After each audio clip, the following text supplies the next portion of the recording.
named Industrial Biotest, and he discovered that they were faking the data. Faking, literally, numbers out of thin air. And what do you think they did with the data? Of course, to support the evidence that this chemical is okay. It's not going to cause you unreasonable adverse effects on man and the environment, and therefore EPA could legally say, sure, we're going to register this. And they did it with drugs, and they did it with a number of other chemicals. In fact, by 1976, that laboratory was testing 40% of all the drugs and chemicals in this country. Their clients included local governments, included universities, included companies, of course, the chemical industry. It was vast. They had a laboratory outside of Chicago, in Wisconsin. They had a huge laboratory. And who created that laboratory? A professor of medicine, I think he was biochemistry and medicine at Northwestern University. This is a very distinguished university outside of Chicago, in Evanston, Illinois. But the whole money business went behind his head, so he more or less encouraged this kind of corruption. And now the idea was then what to do with all the products that had been registered on the basis of fraud. After all, right, we're talking about big products. 2,4-D, I mean, glyphosate maybe. I'm not sure that glyphosate came out of that background. But by the time it was registered in 1974, I know it came out of that corrupt tradition. That's what I said, legacy of corruption. I'm not trying to point my finger at anybody. And now the government had a choice now either to withdraw the license and therefore deregister all these chemicals, or to come up with this. They said, we have complementary studies, and we're going to ask the companies to redo their studies again. But that takes years. Meanwhile, the product is making money. This is the product, it's in the market, therefore the farmer uses, therefore it gets into your food, therefore it gets into your water, therefore it goes up in the atmosphere, it causes global warming, and so on and so on. So this was the largest news from '76 when this came out. And the government took up to 1983 to shut the laboratory down. And I remember being at a meeting in the summer of 1980 when senior bureaucrats were talking about what to do. Because the decision was, you know, many people in the EPA were arguing we have to prosecute not just the laboratories, but the people who benefited out of this stuff. Take their products away, put some of these high executives to prison, that sort of thing. So the Carter administration said, forget about that, just focus on the laboratory. So this is, again, this is 1976, from 76 to 79, 1980, and then this formed. Well, it gave me clues as to what I was about to face. But aside from me, I don't matter. The question is the story, what it meant for the country, the stuff that we all have to eat. And then the EPA not only was given these illegitimate excuses for the maintenance of the status quo as it was, but then they discovered other little laboratories, smaller scale laboratories, one in California, Nebraska, South Carolina, all over. So it was a kind of, not a conspiracy, but most of these small laboratories had learned their lesson from the tobacco industry.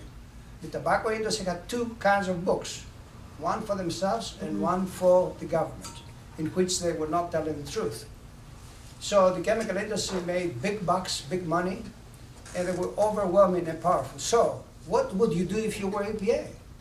You know, you could start prosecuting them, but then you also knew that the Republicans with the subcommittees, they could cut your budget. Of course they did.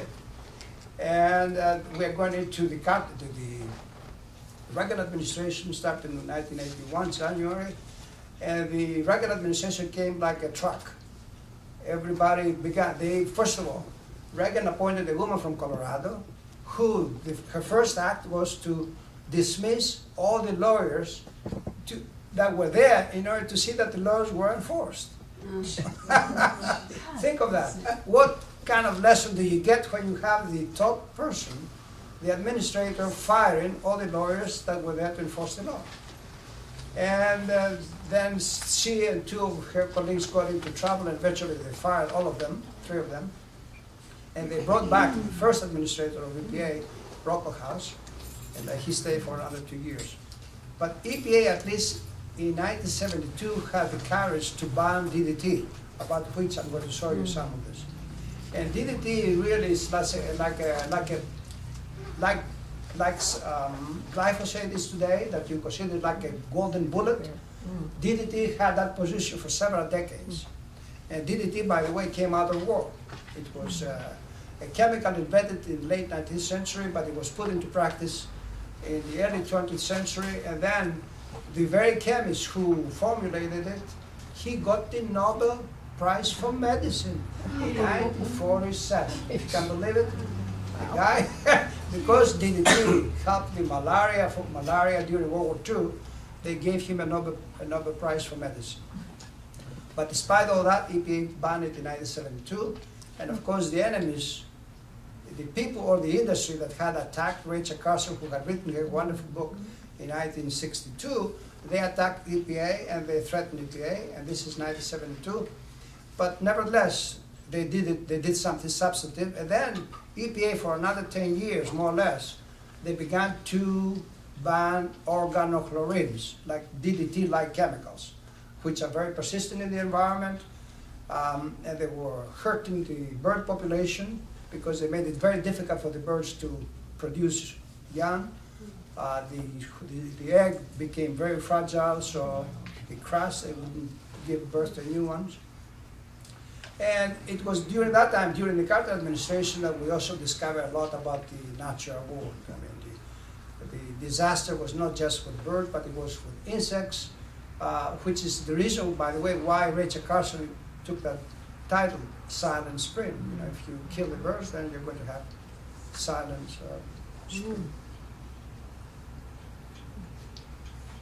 Now, I get back to the story of corruption. The person who discovered the laboratory, Adrian Ross, he was a pathologist, as I said, from FDA, but he joined EPA in 1979.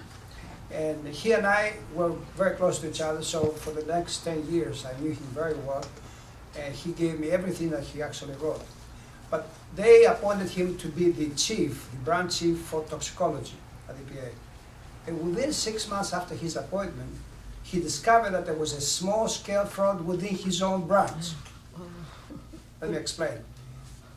If you're a toxicologist, and you know a lot about cancer, you know about the origins of cancer, you know how to, if you look at the slide, you can probably identify what cancer you look at. And he was telling me it took him 15 years to really get an expert on how to read slides.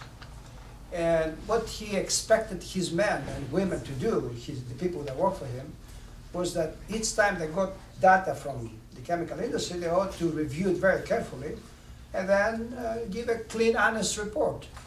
But these guys, men and women, because they had gone through the laboratory audit and they knew the corruption that was evident, they were going straight to the conclusion. They were grabbing the conclusion of the chemical industry and make it their own. So we got a new expression. They call it cut and paste science. You cut the page, and you paste it, and you make it your own. So this is the two major events that took place in the mid to late 70s, and they formed the whole page for the life of EPA from after that. Because EPA had to face all this, as I said, the critics on Capitol Hill that demanded that the industry be respected and their products be supported and registered and so on, and face the Congress that were clients of the industry, so to speak. So what happened because of this tragedy, the very agency itself reformed itself to the point that they began to see the world from the eyes of the registrant, that is the chemical industry. What they did, they actually outsourced their own responsibility. In other words, instead of having EPA toxicologists go through the data and make valid opinions about what was in front of them, they expected company X, the consultants, to send them the report, and then they decided on the basis of the report. And this is what's going on to this very day. Because they were terrified, they didn't want to discover more fraud. Because to discover a fraud, you would get upset everybody in the industry, plus their colleagues and allies in Congress and the White House. especially the Office of the Management and Budget, with the money. So that changed the agency to the degree that is alien to this very day. And I'm saying all this, by the way, not because I don't like EPA. I think it's extremely important agency. We need to rethink about it and reform it and make it to serve our interests rather than the interest of the chemical industry or other industries. But I'm saying it because that's a fact. These are the facts. And I have put all these facts as we mentioned in that book. It's a very solidly based book because I wrote it after 25 years. I got the data from the government itself that these my colleagues would bring me their memoranda, their briefings, and slowly I had a small library of all this stuff. And you know, those of you who are scientists, you know how scientists write. They're very careful. In fact, they underestimate the problems that they actually talk about or discuss. And they're very careful people. They don't want to exaggerate. They don't want to say something that may turn out to be wrong. So I had to also be very careful in my documentation. And I give you a solid, clear picture of what the government and the industry, how they work together, why they do what they do, and I also end up the book by giving you some clues as to how we ourselves ought to be thinking about the government. So with that, I'm going to get on my slides and I will begin to elaborate further on this question. Stories. But fundamentally, they all tell the similar things about how corruption works. And one of the ways, by the way, that it does work is the way that we have organized our federal government. That is, we allow the president to appoint the administrator, not only the administrator, but also the assistant administrators, that is the deputies of the administrators. And what it means is that if you have great scientists that do great work, and in fact they do, their decision is not necessarily what EPA is going to do. EPA's decisions are marked by the decision of the so-called assistant administrator. These are the political appointees of the president.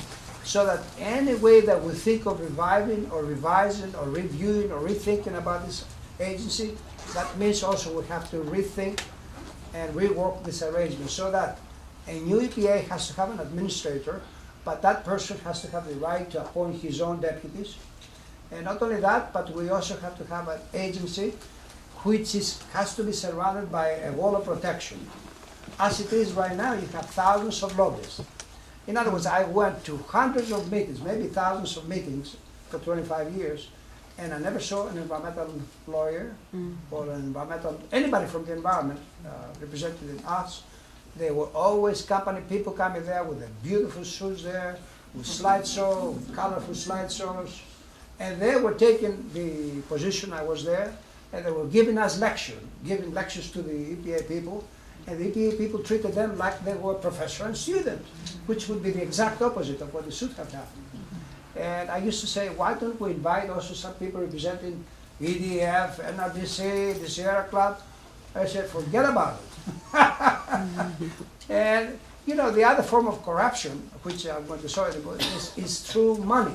That is, the government, the industry legally pays for the travel of hundreds, in fact thousands of travels of EPA people to go to universities, to go to Hawaii, to go to other places where they have conferences or discussions of any kind. And you know, that kind of travel, and it creates kind of intimate connections between the lobbyists and the scientists. After you go to Hawaii, you spend a week with all these guys talking day and night, and then they call you up and they know you by the person, they have your email, and they say, you remember me from that? Aha, I do. And then, oh, I have on the mail a petition, and it's coming to your office. Would you be kind enough to let us know in, say, 2 weeks? Now, if you don't do that, they call your supervisor. And the supervisor probably will be called by a congressman who has already been convinced by the industry that they need that thing as quickly as possible. And then, of course, if the EPA refuses to, or they don't act fast, then you have the White House that gets involved in this.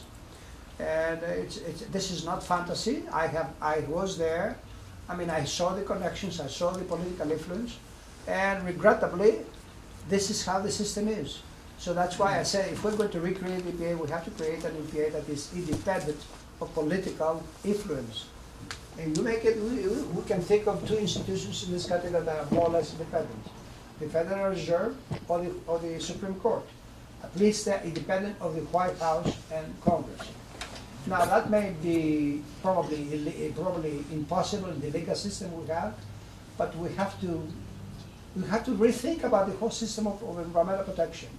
It's too important to actually allow these guys, these men and women who come there nicely dressed and get paid well, to decide for us as to what we're going to eat. So let me just start with this slice. I already mentioned that DDT was put together, and it was like a golden bullet for several years. And as you notice, here is an advertisement from 1947 in Time magazine. And look what this you have. You have all these dancers and say it's okay. You have a mother even feeding a baby. You have all these intimate family and social connections, and the chemical is right there, like it's a very friend. It's a harmless kind of thing, no problem. And look at the next slide. There you are. This is a picture out of National Geographic. And here what you have is young boys running through a storm of DDT. In other words, they thought nothing of it, and it was just fine. In fact, there was a physician from Connecticut, Biskine was his last name, and he wrote a very interesting article in one of the scholarly journals, the Journal of Digestive Disease, in 1953, at the kind of peak of the Cold War. And he said that now we have all these new diseases coming in. And he said these diseases affect not just man, but they affect our domestic animals. And he pinpointed DDT as probably the cause.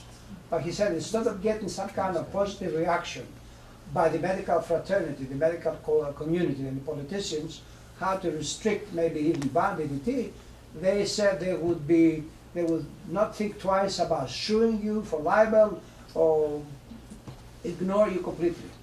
And this was done, and he published his article in 1953, and it's a classic because the way he talks about it is the way that, for instance, my friend Dan is talking about glyphosate. And you look at the date, 53 versus 2015.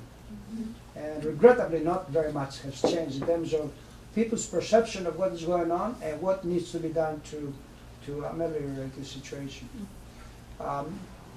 This comes from a magazine published by the program that I used to work, and this is 1979, so they had to display something, and here you are, the little airplane spraying. Some more spraying. And by the way, the first 2 years, I spent a lot of time working for a small farm. They had, within EPA, it's called the Farm Workers Program. And I discovered, to my dismay, that human life didn't mean very much, because in that process of spraying, they sprayed different kind of chemicals, some of which are neurotoxins. And not only they are neurotoxins, but they are neurotoxins coming out of World War II, chemical arsenal. In World War I, the Allies and the Germans, they fought chemical warfare with chlorine. And now in World War II, they were prepared to fight the same thing, but they didn't. So they passed all these massive amounts of chemicals to farmers, and for convenience, and because farming in the United States began to change dramatically, becoming like factory, like a process of factory, rather than a way of life. So they thought nothing of spraying all these extremely toxic compounds, and of course killing everything in the process, whether it's insects or birds or small animals or even larger animals. I mean, some of the neurotoxins that they used to use then, we had evidence that if you spray about a pound of parathion per acre, you would just kill everything. And the victims of those were birds, honeybees, for instance. Honeybees are on the verge of extinction because we continue to poison them, and they have changed the names. The compounds have changed the names, but literally speaking, they are still neurotoxins. The so-called neonicotinoids that we use as we speak, they are terribly toxic, and there's no reversal of the effects. So you have whole hives becoming empty. They leave their hive and they don't know how to get back. So they die outside of the hive.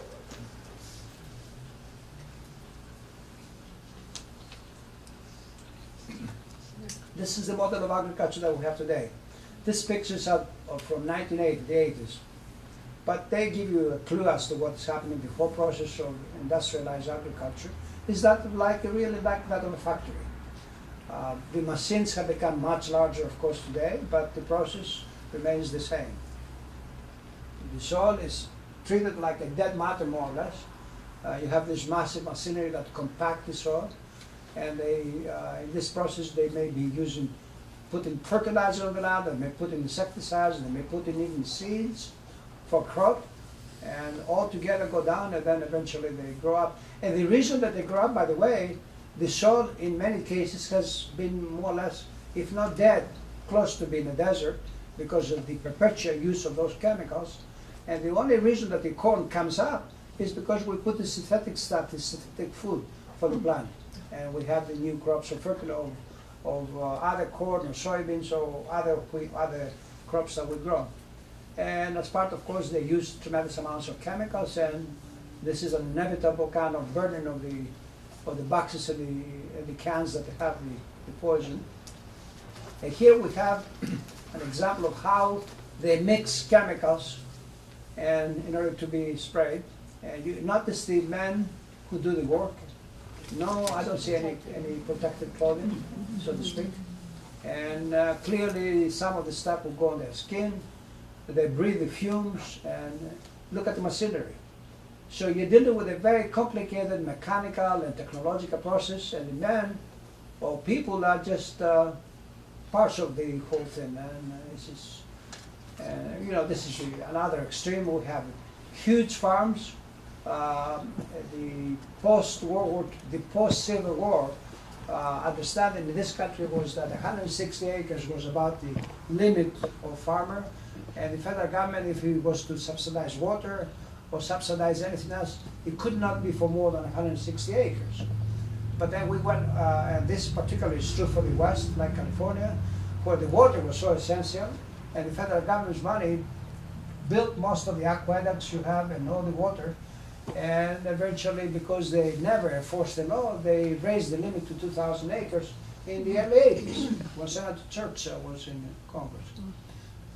These are some of the results of using pesticides, all this enormous amount of trash or garbage that is very toxic and will continue to be toxic. We're looking at one of the insecticides named Temic, and you can see the warning, don't get in, and this is from July 16th, 1995. And I have a few cartoons, and of course the cartoons, we can take them for what I say, but not literally, but they, like a myth, the cartoon gives you a clue of truth, just partly true. And here I have a very, very important study that was done 7 years after Rachel Carson's book, and the interesting thing is that this was the most comprehensive federal government study of, as you see, the connection or relationship between pesticides and environmental health. The fact that they use the term environmental health is very significant, because it tells you that at least we have begun to understand that it's not just our health is affected. We have the health of the land, the health of the trees, the birds. They also need to be living in a kind of a healthy environment. And here is the controversial, one of the controversial results of the study. Notice the black relates to non-whites, and then you have white people. I mean, this gives you an amount of how much DDE. Now, DDT, I spoke about DDT briefly. Now, DDT has metabolites, and one of them is called DDE. And that metabolite happens to be always carcinogenic. It causes cancer. And look at the results. Depending on what kind of food you ate, the amount of poison in your blood will be increased. And if you ate good food, you wouldn't have as much poison. But these are the results from 1969. And these are by stage, but it's the same story. And I saw this slide in a meeting I had in Oregon, and a guy got very offended. He called me a racist. He called me this or that. But that's the truth. Now, with this slide, we come to the 80s and the events in Washington. some of these cartoonists, as I said, they actually capture the truth in an unbelievable way. Look at this, double barrel attack. And you have the chemical lobby contributions and so on, and we have the chemical dumping. They're both attacking us. This is a cartoon to make fun of the whole process of what the politics of the 80s, and this person, this mathematician, is trying to find out if there is an intelligent life at the U.S. Environmental Protection Agency. And here we have the EPA and the chemical companies together. And you can see Department of Defense, Department of the Interior. Interior is important because Interior is supposed to be managing the Endangered Species Act, which is extremely important. And of course, Interior is the owner of federal lands. And the federal government has a huge amount of land. And of course, depending who runs the Interior Department, it might have even more importance than what the EPA does, because here's where the land, and here's where, if you have a healthy environment in the Interior's lands, then you can have the animals to have a good life. But unfortunately, the Interior has also got into the same trouble with EPA, and they allow all sorts of illegal things to go on, and fracking in these days, and so on and so on. And this is kind of a cartoon written by some EPA scientists in the time that we had the woman administrator from Colorado who tried to destroy the EPA, and so they're making fun of her. And it's another way to tell you what people thought of the EPA in the early 80s. And this is the lady. This is Ann Gorst on the right. She's the EPA administrator, and as you can see, says safety, environmental stuff. She's prevented them from going and looking behind the fence where everything has been going up in smoke. And here, by the way, this little letter I discovered, it came from a woman in Northern California, Catherine Spohn. Are you here, Catherine? No? No. Anyway, she's very upset about what the news of EPA coming up with this idea of some other documents in order to legitimize or to justify the risk assessment and eventually the approval of pesticides. And we get to the natural world, of course, and animals also suffer as well. We're not just the only victims of illegal actions and too much contamination. Here we get back to the agricultural sector, where this farmer is saying that there's a letter from the USDA about farm chemicals. They want us to forget the BS they have been telling us for 40 years and go back to using manure. And his wife is desperate. She looks at him and says, "Are you serious?" Here's another cartoon. And on the right side, he says, "Just one more, we need another agency." And here, this is a reflection of the reality, which is that the chemicals, when you spray it, first of all, most of it becomes airborne, becomes volatile, becomes airborne, and only about less than 0.1% ever kills an insect or destroys some weed. Plants that we define as weeds. What was that? The rest of it becomes goes down the groundwater, and once you contaminate the groundwater, then you are drinking contaminated water and so on. I'll never forget it. When I was teaching in Northern California, I was teaching at Humboldt State University. One of my students came from, I don't remember exactly what part of California, but he said to us that his water had been contaminated by DBCP, dibromochloropropane, which, by the way, what it does is castrates the male, literally speaking. And he said we have no option. We had to continue to drink the water because there was nothing closer than 10 miles to go and get water. So they continued to eventually threaten their own health, so they continue to drink contaminated water. Here is the point that I tried to make before. This is the so-called revolving door. Exactly, yeah. And you know, it represents Monsanto and FDA, but you can replace FDA with EPA, with any other agency. The people who work for Obama right now, let's take Obama. Obama has appointed an administrator and about 10 assistant administrators. These guys, men and women, look at the industry and they say now in 2 years I'll be out without a job. Yeah. So without even saying that we need a job, the likes of Monsanto, Syngenta, and General Motors, they invite them. They know that they are going to eventually appeal or search for a job, and they end up working for Monsanto for another 4 years. And then the administration change, and some of them come back to EPA. So they go back and forth. And why does, for instance, let me give an example. In 1985, when the administrator Rocklehouse left EPA, he was making $87,000. This is 1985, right? He got a job to be the executive or CEO of a waste company. His first salary was $1 million. So he went from 85,000 to $1 million. This is the reason for this corruption. They know. And why would they pay him $1 million? Not because he was a very smart guy. He was, of course, he was a very smart guy. But they didn't pay him for the knowledge he had. They paid him for the connections he had already made. Of course. So let's assume if I had played the game, I would be making that kind of money, and I would be probably working for Monsanto. Who knows? Because I was there for 25 years, so I knew a lot of people. I knew how the system works. To whom do you have to talk in order to get something done? And that's very fundamental. And that's why they hire you.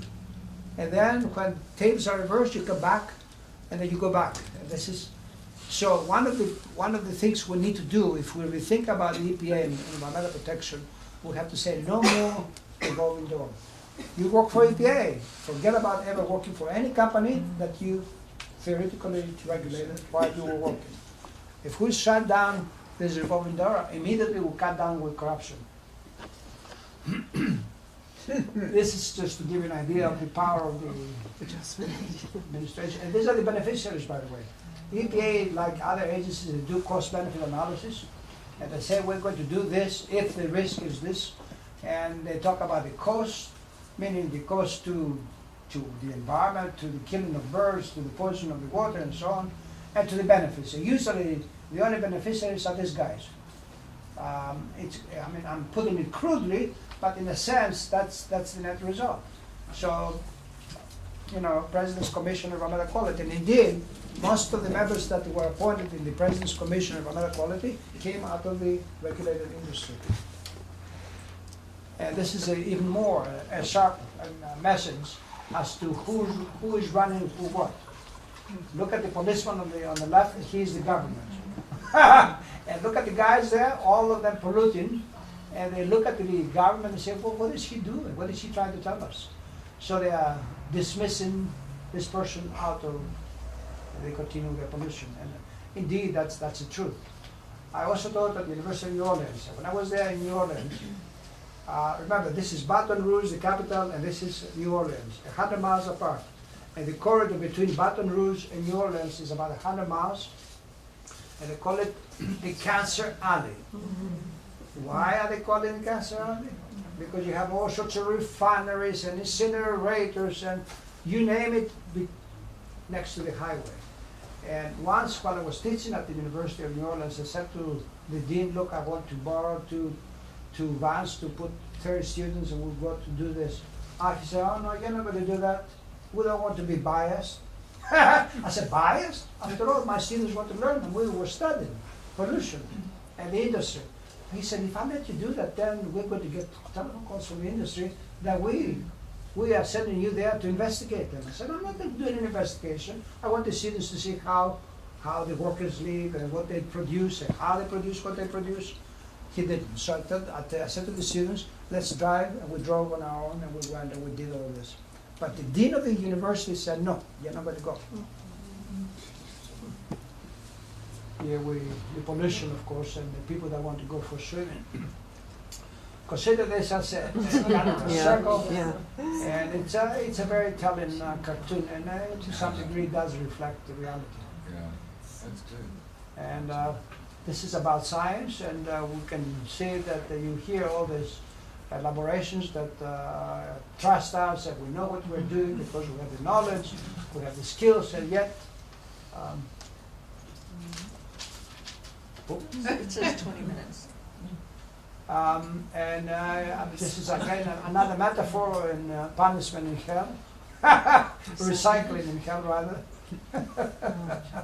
And these are cartoons, they're trying to help you to think about it. I mean, after all, some people do cause problems and they have their own psychological problems and they try to excuse themselves with all sorts of going to the church or penance or whatever.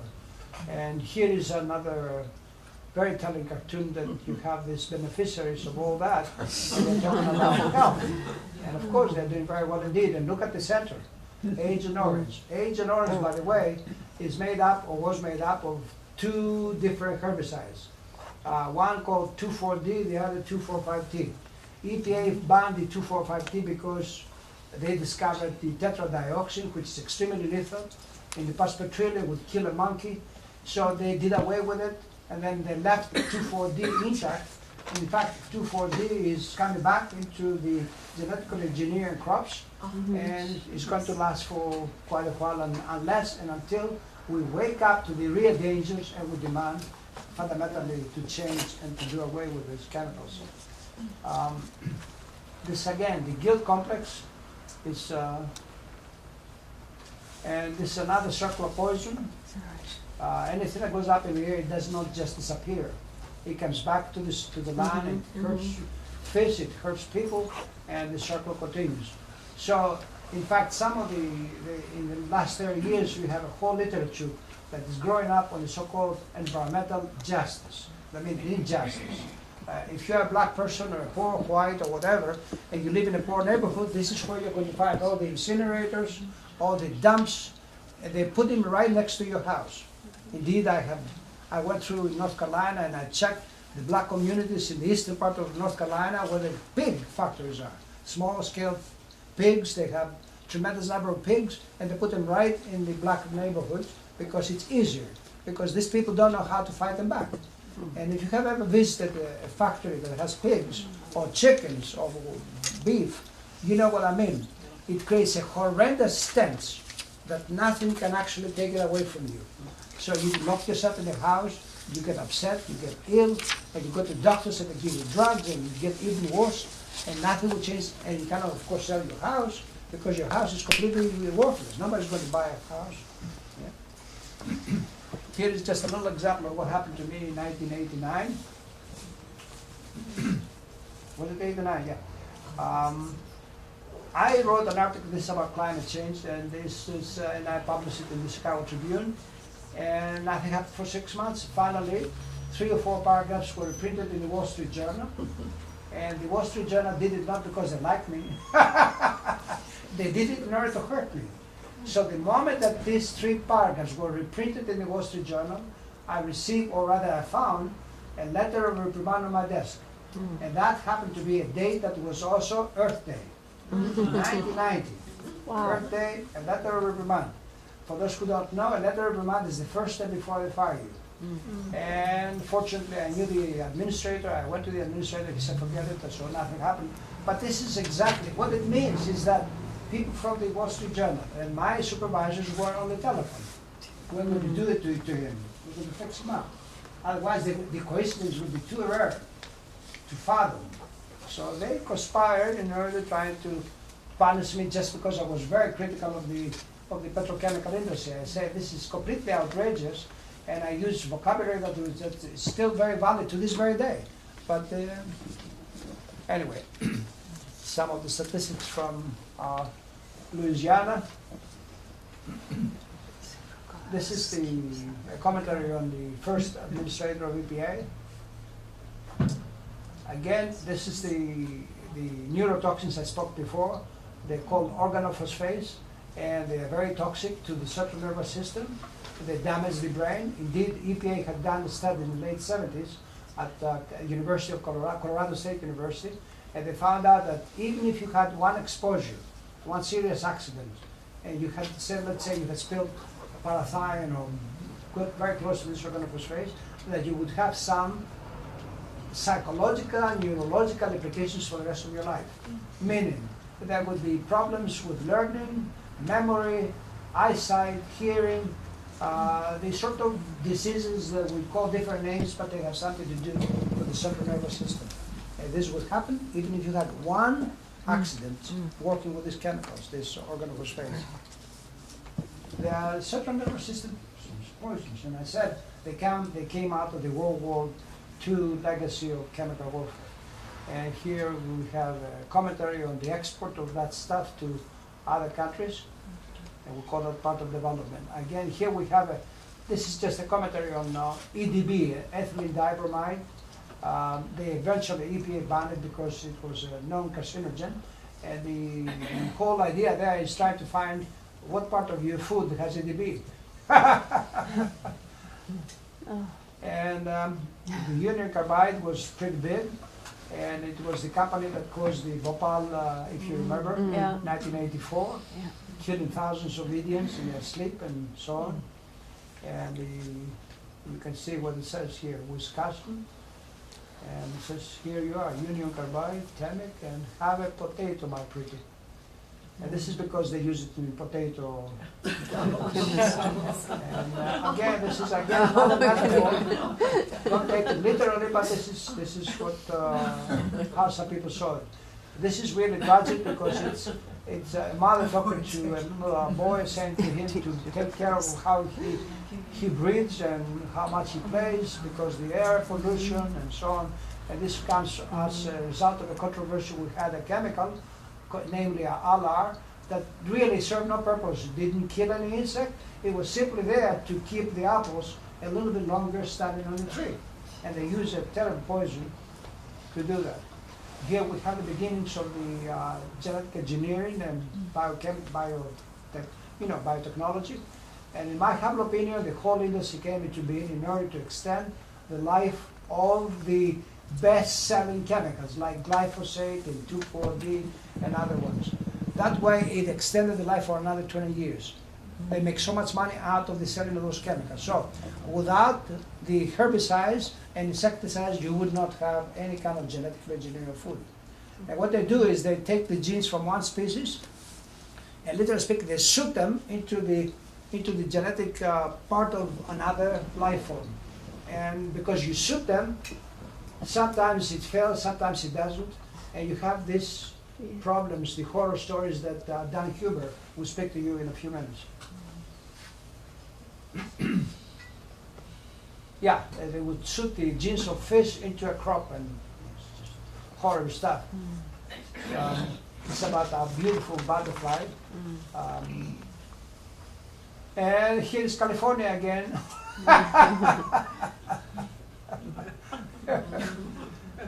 Of course, this is an imaginary kind of a beast, but nevertheless, it tells you something. And here we have the chemical I spoke before, the DBCP, that castrates plants. And this guy is a population control expert. Genetic engineering, here, all these chemical companies. And we have this teratogen, this boy with two heads, exposed to the chlorine, which is a kind of a DDT-like chemical that eventually EPA banned in the late 70s. And here we have a Monsanto scientist who says, you know, we are not dealing with the person, except they are, of course, having the Roundup, which was even then one of the best selling chemicals. So Roundup or glyphosate has had a very long history. Now this is a very interesting kind of a commentary on agriculture, because the professor says to the young boy, what does agriculture mean? And the young boy says, you know, it's 10% cultivation, 80% exploitation, and 10% agitation. And here is how they take care of the peasants. Remember, I started the story with going to to Colombia. Here, this is what they call, this is the taking them out of the countryside. And here is a version of the two forms of agriculture. We get the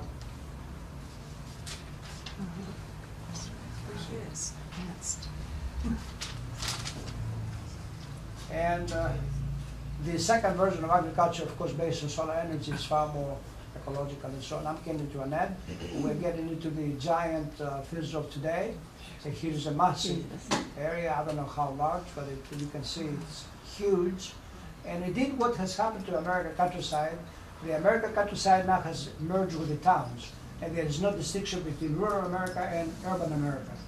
You travel in the countryside, as I have done in Ohio, Indiana, I have done it in California, I have done it in Louisiana, in Wisconsin, Massachusetts. And what do you see? You see this kind of thing. You don't see any borders. You don't see any homes. And the homes that still survive are abandoned because most of the small farmers have become extinct, or they have sold out, or they have gone out of business.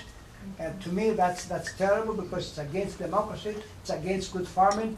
You remember, I mean, we really need to think about agriculture very fundamentally because this is the system that demands pesticides. Without this system, we would not have these poisons. We would not have poison food and poison air.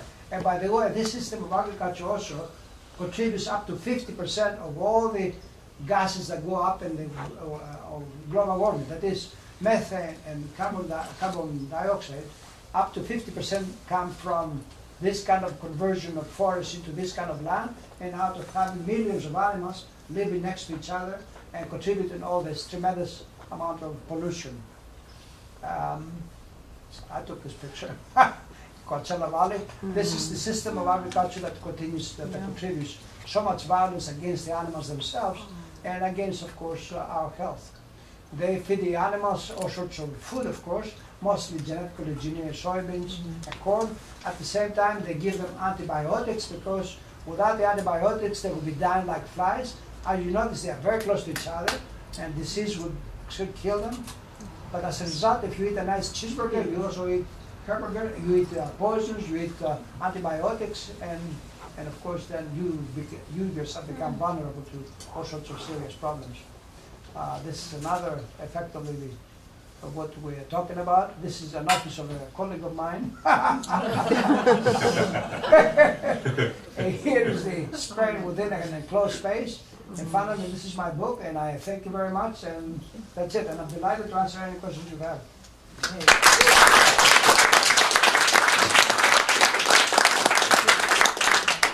Dr. John Huber, Professor Emeritus from Purdue University in plant pathology, close enough. World-renowned expert on glyphosate and GMOs and their effects on the environment and us, and one terrific guy. So.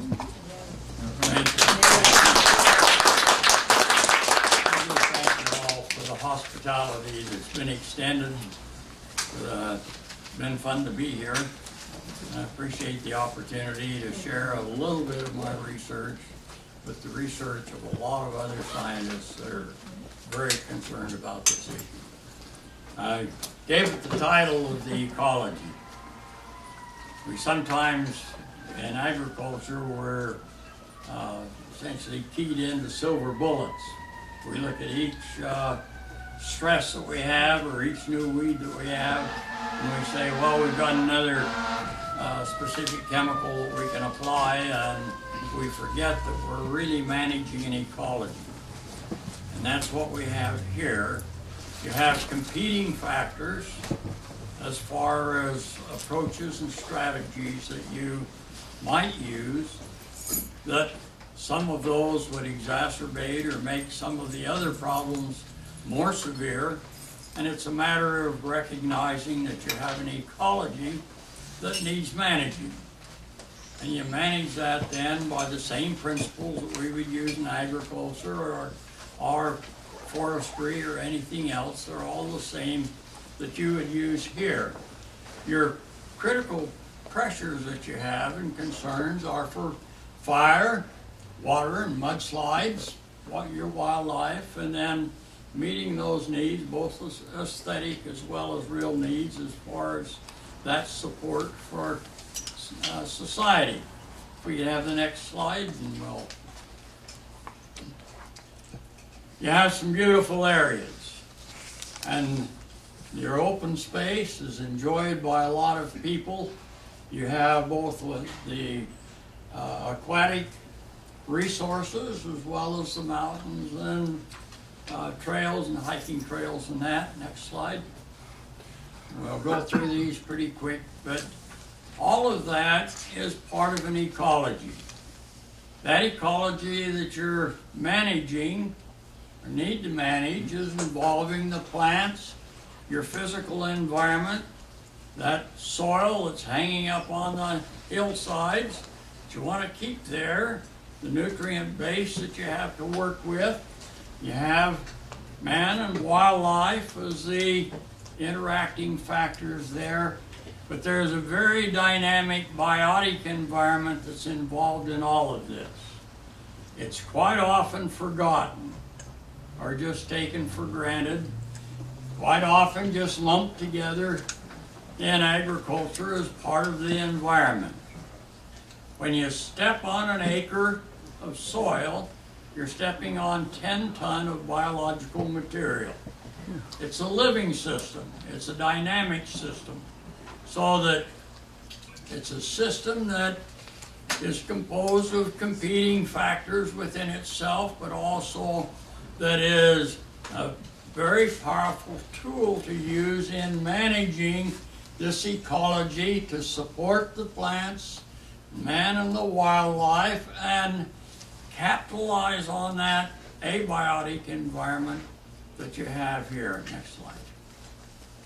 So that when you have these considerations, you look at how you manage the fire, how you manage the mud or the soil, how you manage the water and the wildlife, so that it all becomes a very compatible ecology to meet your needs and to maintain the sustainability of the system, rather than having one focus that, for instance, on fire, that if you only focus on reducing the fuel load, you're also going to increase the probability of mudslides.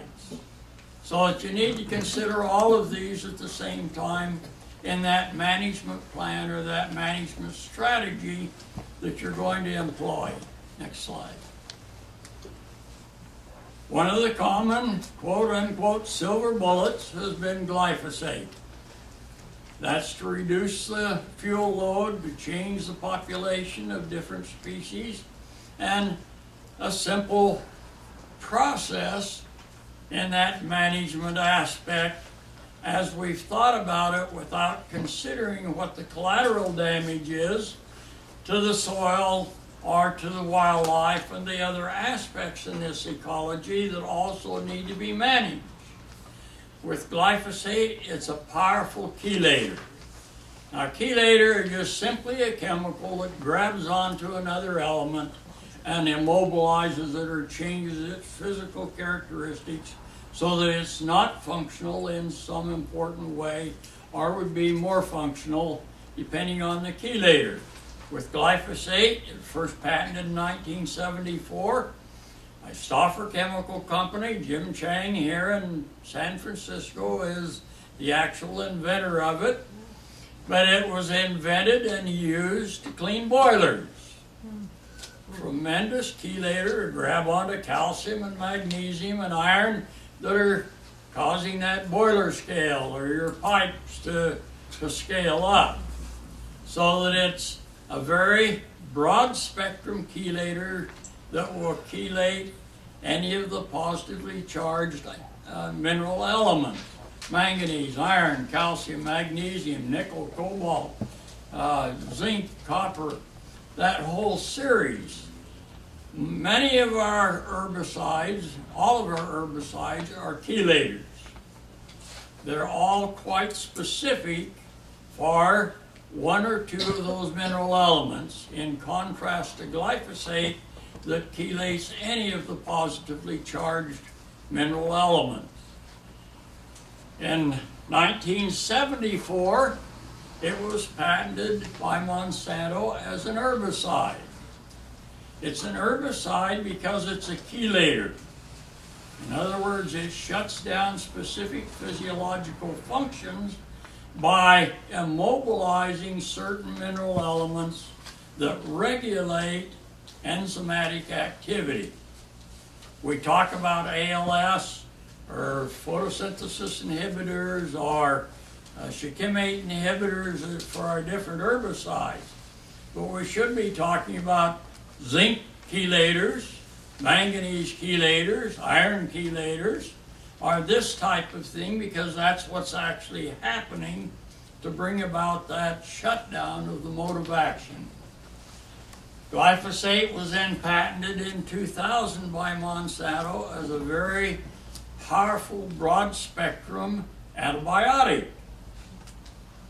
It's toxic, or it's an antibiotic against many of the beneficial organisms that are critical for the environment. Those organisms that are responsible for soil aggregation so that your water can penetrate rather than just run off and cause sheet erosion. Those organisms that are in your deer and wildlife, your butterflies, your bees, that are responsible for digestion, for immunity. Same thing with us. So that colony collapse disorder. You have glyphosate that destroys the lactobacillus and the bifidobacteria. And we'll get into that a little more here as I present some more information. But it's a very powerful antibiotic. And there are very few groups, I don't know of any taxonomic group that isn't listed in that patent. The difference is the rate. Your lactobacillus, your bifidobacteria, your enterococcus faecalis, those organisms that we rely on for nutrient availability for the animals or for us and our GI tract are all very sensitive to glyphosate. The pathogens like Clostridium and E. coli and Salmonella and all of those organisms are tolerant to over 4,000 times the concentration that takes out your beneficial organism. The same thing in the soil.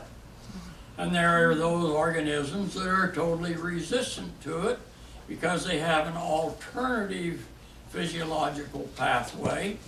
And one of those pathogens is the one that Monsanto took the genes from for their EPSPS system, and we call it the Roundup Ready genetic system there. So it's a very powerful antibiotic. It's indiscriminately used. We talk about the 29 million pounds of antibiotics, penicillin, tetracycline, and all of those antibiotics that we use to control pathogens in animal agriculture and that. We don't say anything about the 300 million pounds of this very broad spectrum antibiotic that is indiscriminately applied, that's toxic, especially to the beneficial organisms that we rely on for survival. It's a very persistent chemical. It's in the organic phosphate group of chemicals. It's a phosphide, a PO3, with just a very simple compound, easy to make, very difficult to degrade. So a half-life may be as short as 6 or 9 months under ideal conditions where you have a specific group of organisms that can cleave the carbon phosphite bond. It's a very rare enzyme to have in nature. It's generally in the 10 to 20 year half-life in most of our soils. I saw one of the studies that was done on the serpentine soils in Marin County, and you looked at it and it looked like your half-life is probably about 3 years. And then you look at the data and you say something doesn't quite match here, because you see the degradation product declining as fast as you see the glyphosate. That's not the way this product breaks down. As the glyphosate is degraded to the AMPA, which is a very simple process of just removing one carbon, you're not breaking that carbon phosphite bond, that you should see the AMPA increasing as glyphosate decreases in those initial phases. That doesn't occur, and the reason why it doesn't show up in that study is that this is a very difficult compound to analyze for. Even in a spike sample, we only recover 60 to 69% of it. The equipment to analyze it at the levels that we need to in parts per trillion requires $500,000 for the base equipment and about $250,000 for the accessories. And I just priced one for our laboratory. We're trying to set up 2 laboratories that will do testing and using foundation money to provide the equipment so that we can get the price down so that anybody can send samples in, food or urine or breast milk or anything else for a reasonable cost. We're hoping to get it down to $30 or $40 a sample. Right now, it's about $300 at most labs, and there are only 3 or 4 that can do that now. A lot of them can do the other pesticides, but this one's a very unique chemical here. Again, it can be persistent. In the body, it accumulates. Next slide. We're told that it only inhibits one enzyme, that's the EPSPS enzyme, and that's what EPA was told, and they told the EPA that since man and animals don't have the shikimate pathway, that it can never be toxic, so there's no need to ever do any safety studies with it. Turns out that it inhibits 291 enzymes. It's a very broad spectrum chelator. EPSPS is about halfway in that 291. You can see I don't have them all here. Many of these enzymes are very important for us. Can we? Just close that dialogue window if you could, please. Just hit allow and then it'll go away. I'm losing the left one.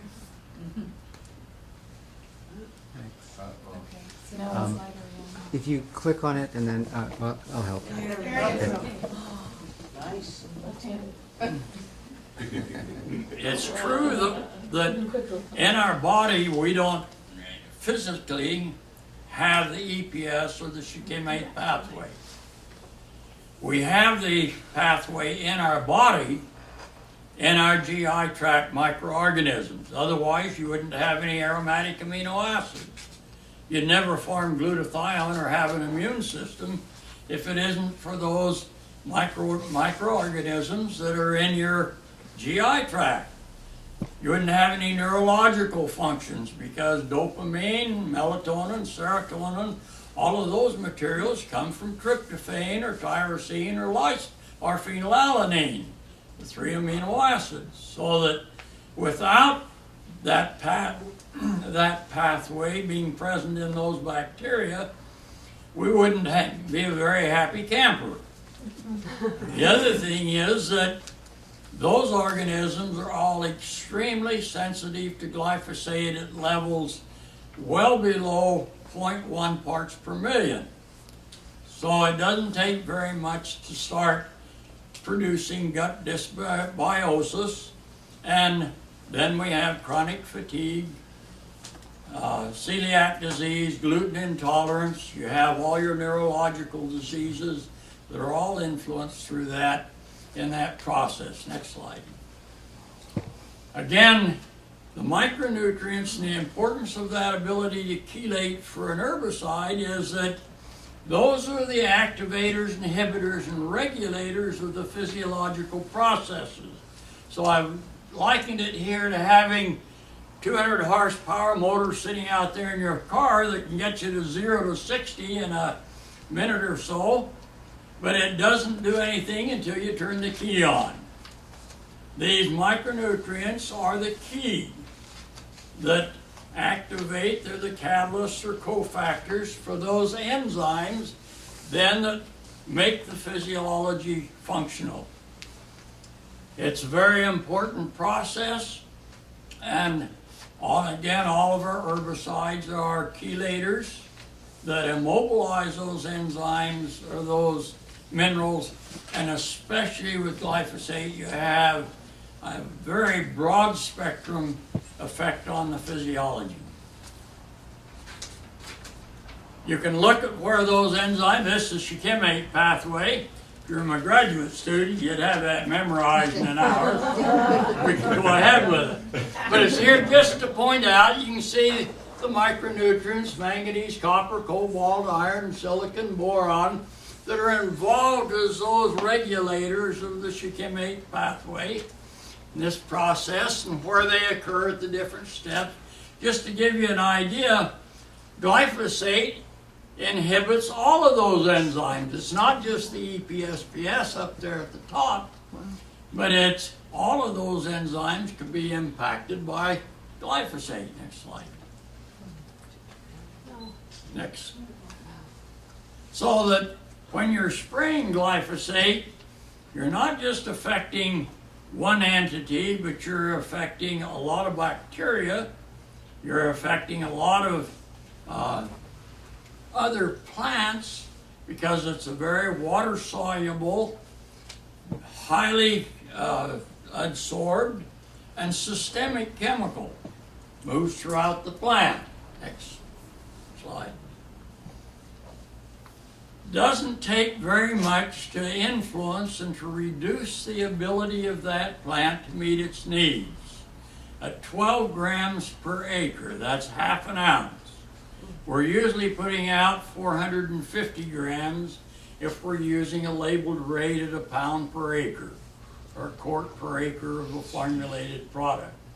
So you don't have to put very much out to influence the nutrient uptake of a plant for those micronutrients and its translocation. So you see iron reduced 80%, manganese 90%, zinc 80% by a half an ounce per acre. Now this product is also the chemical of choice for suicides in South America and Asia. Because about 2 ounces, about 57 milliliters is what it takes. It's cheap, readily available. So when the Indian farmers go into debt with Monsanto or Mako, 2,000 of them a month commit suicide to remove the debt so that the family can still have the farm. The drug of choice or the source of choice, usually glyphosate because they have plenty of it available. Not a fun way to go. Next. It is detoxified as an herbicide quite readily. It may take up to 3 weeks if you read the Israeli label for it to be chelated because it's a strong chelator. It's detoxified by that chelation with calcium, magnesium, and iron, and those positively charged ions. But it can then be desorbed 10 or 12 years later after it's been accumulating from continuous application. It's detoxified as an herbicide, but not necessarily degraded. The reason we're finding so much end-stage kidney failure not only in this country, but Sri Lanka or Guatemala or other countries in Central America, is because it can still be absorbed through dust or dirt or the chelated element with the glyphosate. The glyphosate makes it systemic in the body so that it carries that chelated mineral, and when it gets to the kidney can't handle it in the chelated form, and you have kidney failure. 1 out of 4 sugarcane workers in El Salvador is dying from end-stage kidney failure.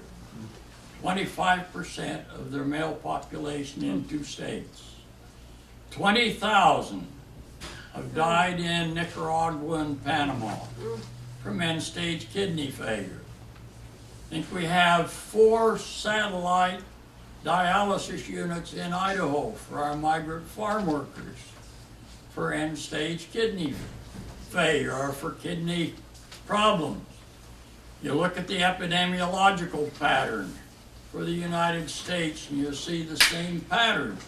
We have medical facilities and kidney transplants that help compensate for some of that damage, but we're still going back to the fact that then as you would apply phosphate fertilizers or as you have some normal environmental fluctuations that immobilize herbicide, an antibiotic, and chelator can be desorbed then in the soil and it becomes an active product.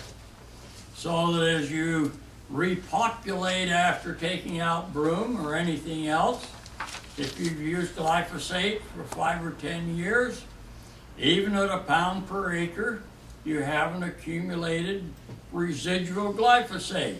You may not see it until you see desorption occurring and then an active herbicide that will take out your crops.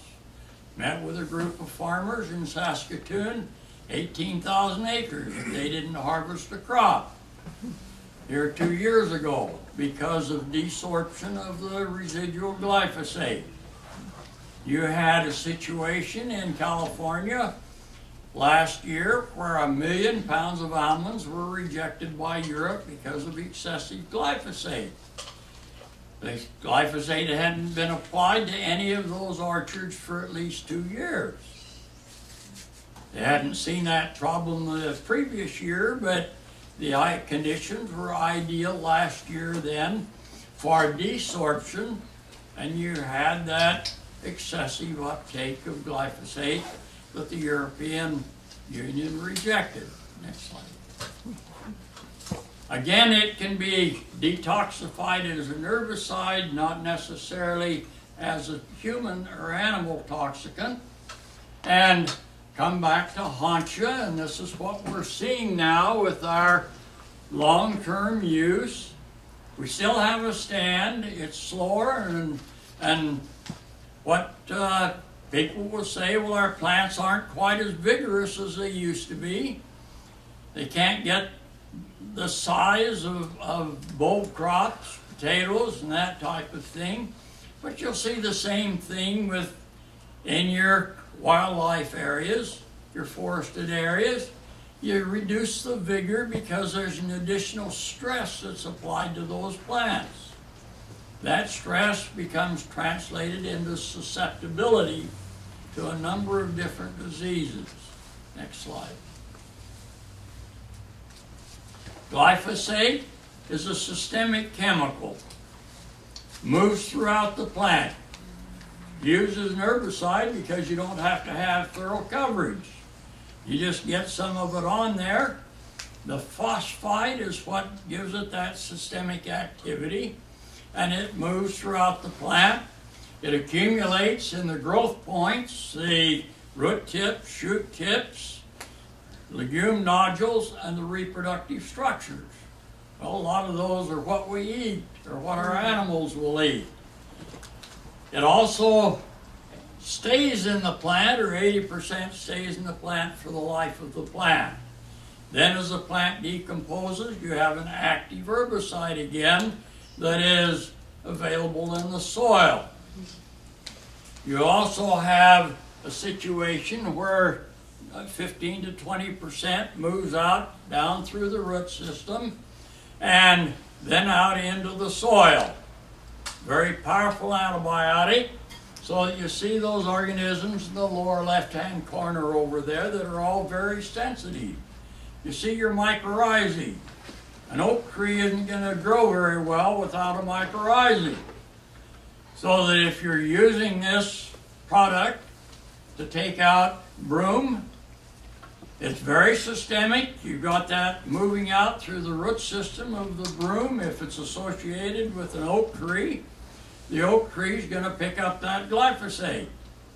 If you're cutting down a eucalyptus tree and then painting the stump with glyphosate, if you're using a concentrated paste or concentrated material, it's going to move out through the roots, and those roots will go out, and you'll have a 100-foot area at least that will be covered and have glyphosate, so that in Brazil, when they went in and mandated that all of those citrus trees that showed a symptom of citrus variegated chlorosis had to be cut down and then the stumps painted with glyphosate. It was a year or so, and then all the adjacent trees started dying. So you didn't take out one, you took out at least 2 additional, and generally 5, because of the distribution of this systemic chemical through the root system. It stimulates the soil-borne pathogens. Your Phytophthora, you have sudden oak death, you have oak wilt. Your Phytophthora, your Pythium, your Rhizoctonia, your Fusarium.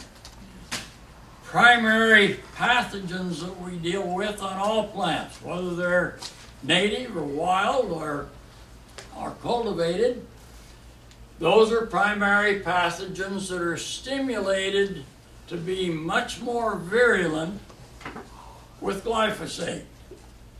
And that's because physiologically it shunts a lot of the energy over to those virulence factors for manganese oxidation and other other situations. The chemical reduces nutrient uptake, reduces water use efficiency. Next slide. Again, if you're going to use this as a desiccant, you're going to see that it's accumulating in a lot of those tissues then, but it's still systemic, moves throughout to impact the entire ecology of that plant. It's not just staying with the plant. It's not like gramoxone or some of our other herbicides that aren't systemic, fairly limited. This one is fully systemic, water soluble, and very powerful activity. It's not an acute toxin, but it's a very serious chronic toxin. Again, put it on the stump, it's going to be translocated throughout that entire root system, affect both the soil microecology as well as any adjacent plants that will pick it up. Next slide. You can't kill a plant with glyphosate in sterile soil unless you want to drown it. Because what glyphosate does is give the plant a bad case of age. It shuts down the immune system or the resistance mechanisms which come through the shikimate pathway. That leaves the plant then fully susceptible to all of these pathogens that are commonly in the soil. And we even see many of the fungi, Cornospora for instance, on soybeans. You'll see it, a couple of pathogens on pine trees that are greatly stimulated that we normally would consider just kind of root nibblers, all of a sudden become very virulent pathogens to damage those trees. Next slide. So when you focus on fire and just tinder removal, you need to ask the question, what do I replace it with? If I'm going to take this tinder out, how do I replace it, or what do I do so that I can make sure that I attend to the needs, the other needs that I have? That's taking care of the wildlife, making sure that that soil stays up on the hillside rather than down in the valley, taking a few houses with it. So that it's a serious problem, and it should be a major priority as it is for you. I don't want to make little of the serious nature that you have, but you also have a serious problem with mudslides. You also have a serious concern for your water quality, serious concern for the health of your animals, and a very serious concern should be expressed for the health of your soil, because that's what really keeps it up on the hillside. Next slide. Again, you can see what happens with that desiccation from, and you can ask, well, which one's going to burn fastest? Which one provides the most fuel? How do I reduce that? Can I do it by maintaining some of the plants, or should they be clear cut and replanted to something that's not quite as tall or produce quite as much tinder? Can I accomplish the objective from the soil and the fire both with maybe a cover crop? You have some very excellent native species that would be adapted to your serpentine soils because they have a very high level of nickel, but you don't want that high fuel potential that broom provides for you. But you also don't want the high fuel potential that a dead oak tree provides for you. And that's some with the oak wilt and sudden oak death that is coming through the area now. That's an indication that you're having some predisposition from the glyphosate. Very well documented, a whole series of those soil-borne pathogens are increased in virulence with the glyphosate. Next slide. Again, this is just fuel. You've lost the aesthetic value, but you've also lost the functional value of that oak tree when it dies from sudden oak death or oak wilt. It's not going to be there to hold the soil for you. Next slide. You can see the same thing here, just some examples of some of that damage that comes, and it's not necessarily going to come the first year. It may take the second or the third year. When you're looking at broom control, you're looking at a 50-year seed bank. It's not something that you can focus on and say, I'm only going to spray glyphosate 2 years and that's going to take care of the problem, because it's not.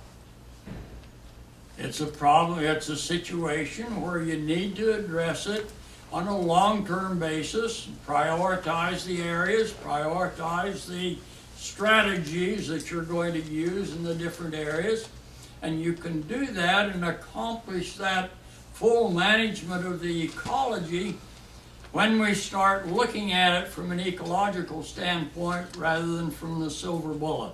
Next slide. And again, just the scorched diseases. Xylella fastidiosa is tremendously stimulated by glyphosate. It's a xylem infecting bacterium. Affects a wide range of our plant species. Pierce's disease on grape, but it's also scorched disease on oaks, on peaches, on a number of other trees, because it plugs up the vascular system. And therefore, the tree goes into a desiccated state, becomes more of a tinder situation than the aesthetic beauty that it would have otherwise. Next slide.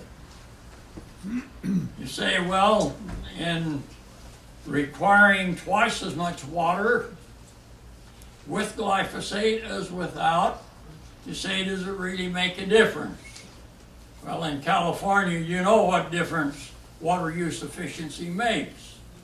And again, it takes twice as much water for that plant to produce a pound of dry matter when glyphosate's applied, even at drift rates, compared with the non-glyphosate applied plant. This is in Nebraska, 2012, with the drought. You see, this is a non-Roundup ready, no glyphosate here, and you see what happens when you apply the glyphosate. Tremendous increase in that stress because it takes twice as much water then, or you've reduced the efficiency twice as much. If you don't have the water to start with, then it just exacerbates that whole problem. Next slide. You see the same thing on corn. These two fields are separated by just a 60-foot gravel road, and you can see the non-glyphosate and the glyphosate applied plants there. And you'll see the same thing on pecans, you'll see the same thing on oaks or other trees. Reduces that water use efficiency because it shuts down particular physiologic pathways that the plant needs to get that, to be able to take that water up, translocate it. Mentioned on the soil aggregation, this is a schematic of what it takes to aggregate the soil. And you can see that all of the microorganisms and the earthworms are all involved in this. And then you have aluminum and iron oxides that would normally be the starting point for your clays. Your serpentine soils, you don't have aluminum. That's why you don't have clay in your serpentine soil. They're very high nickel soils, so that they're toxic to a lot of plants. The legumes have a high requirement for nickel and are very well adapted. Broom is a legume. If you're going to take it out, looking at those other plants then that you can replace it with. You can get some other plants in, like trefoil or lupin or some of those plants that will compete so that as that seed bank may start to work up closer to the surface, you can keep it covered, keep it in the dark. That's the best herbicide we have, is just the darkness. So that you can provide a competitor in that because you don't have the clay formation in the serpentine soil.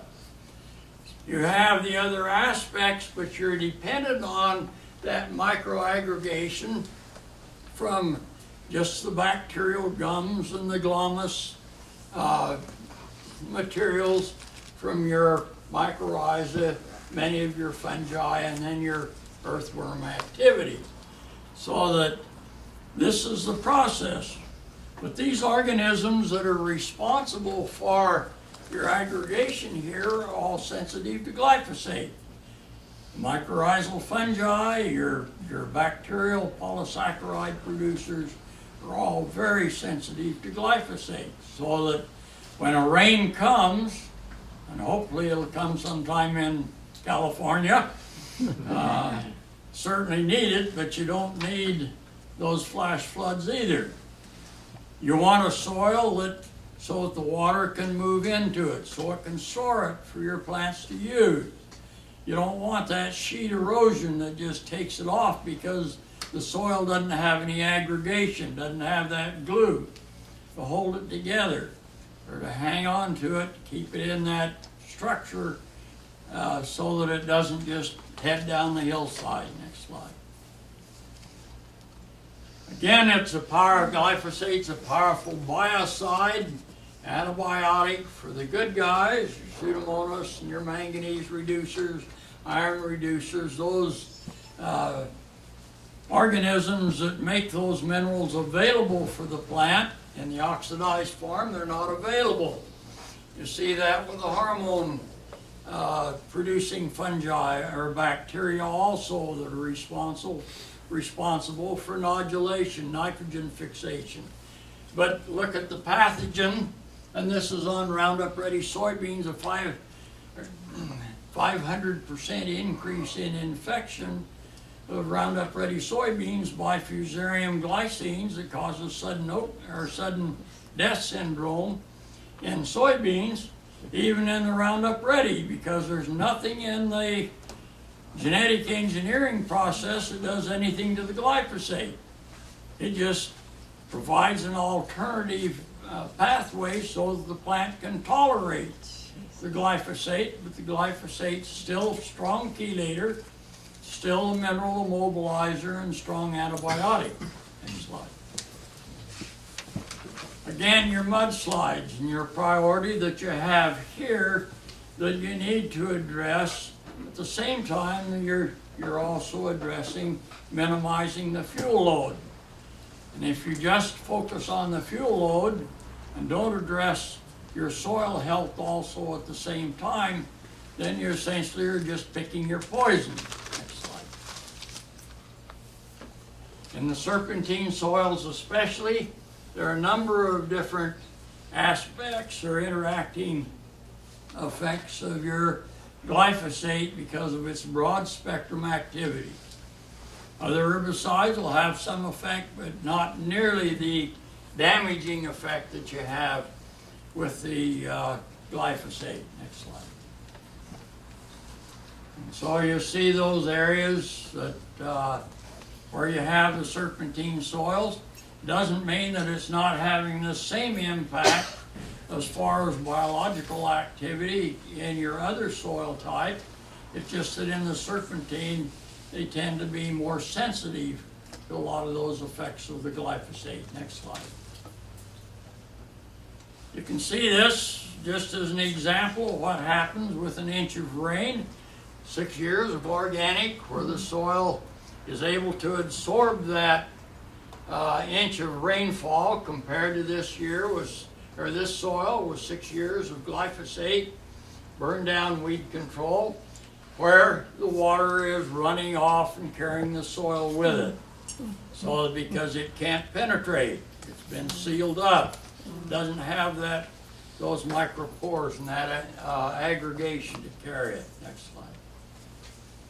So that there are a lot of food and feed safety concerns, not only for those who are going to use the area for recreation, but also for your wildlife.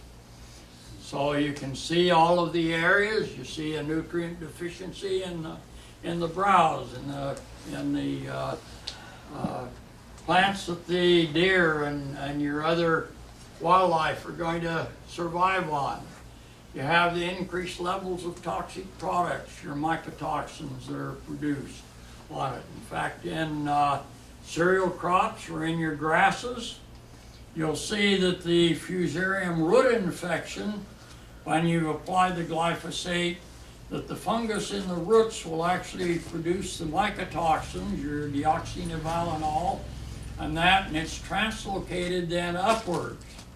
So that one of the recommendations on wheat straw is that it not be used for bedding if it has any kind of fusarium infection, because the toxins can be translocated up rather than being retained just in the grain as it used to be. And the animals then, if it's used for bedding, can absorb enough of the deoxynivalenol or the zeaterone to be toxic to them just through the skin from the bedding. So that you change that whole system. You have premature aging, reproductive failure, the infertility. This year in Montana and Idaho, we had entire herds of deer and elk running together in the spring, because none of them were pregnant in the fall. Never happened before. Judy Hoy, a wildlife biologist in Montana, said that the glyphosate is doing more damage than all the hunters and the wolves put together. Don't have the reproduction. Look at our own population, a 30% drop in fertility in just the last 5 years in the U.S. Next slide. You see that drop in nutrient efficiency or nutrient density? Here's your sulfur, 52% lower. That's where all your proteins come from. If you don't have those sulfur amino acids, cysteine and methionine, you're not going to form any other protein. And so that's the starting point. To look at your other nutrients that are all lower in those plants that have been treated with glyphosate. It holds just as much for your wildlife impact as it does for a crop plant. Next slide, please. Ed Pedersen, Ed Pilgarden produces 20% of all the hogs in Denmark that are provided for Europe. He's kept track of the levels of glyphosate in the feed now for almost 20 years. Most of that used to come very low levels that would come from just the burn down application and the plant picking it up from the soil. Now that they're using it as a desiccant, before harvest. The only place that glyphosate can go at that stage is right into the grain. Later you apply it, the higher the levels of glyphosate that stay in the plant. And so he can tell you where at each 0.01% or part per million glyphosate in the feed, he will have a 5% increase in these malformations in his pigs. And he has all of that well documented, well studied. If you go into our maternity wards, it'll break your heart to see the deformities if they leave them out in the nursery. Usually they won't put a child like that out in the nursery. But you'll see all of these symptoms. Next slide. Mentioned that it's a very powerful antibiotic. It's an antibiotic against all of these beneficial organisms. This happens to be in poultry and birds that you would have. None of these pathogens are affected by that glyphosate. So if you have chronic botulism in your deer, in elk, and other animals that are out there, and man, chronic botulism from Clostridium botulinum is referred to as chronic fatigue. In babies, it's called sudden infant death syndrome. It's not from how you put the baby in the crib. It's what happens when they don't have the lactobacillus and the bifidobacterium developed in the GI tract yet, and the Clostridium that comes in either the food or the environment, because those spores are always in dust and everything else, so we have a high exposure potential that we don't have to worry about if we have these two species of organism in our GI tract and a normal healthy tract.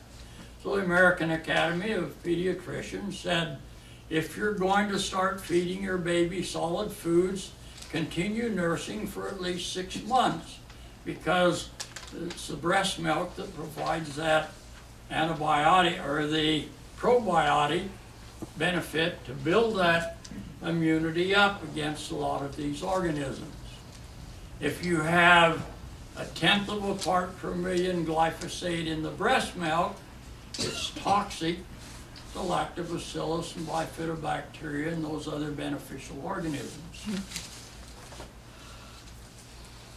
Toxical infection or chronic botulism on average kills about 6 cows in our large dairies every month.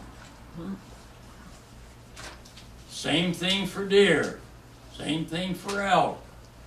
You see that problem because glyphosate is very toxic to your Enterococcus faecalis and your lactobacillus and bifidobacteria, that in a normal stomach without the glyphosate will completely suppress your Clostridium botulinum, and so you don't have any of that very powerful neurotoxin. At 1/10 of a part per million, you can see that the biological control for those pathogens is eliminated, and you see the Clostridium then developing and the neurotoxin until the cow finally dies. It may take 5 or 6 months, it may take a year. Just like in man, it usually doesn't kill, just makes you with that chronic fatigue syndrome so that you can never function. You're always worn out, you're sleeping all the time. No energy, because that toxin affects both the neurological functions as well as a lot of physiological functions. You can see the cancer effect. The World Health Organization just changed the category or changed the classification of glyphosate into a 2A from a 3, and they indicated that they called it a category 1 for cancers for animals. They put it as a category 2A for man because they said we don't have enough studies. It's well documented that it will cause non-Hodgkin's lymphoma. They acknowledge that.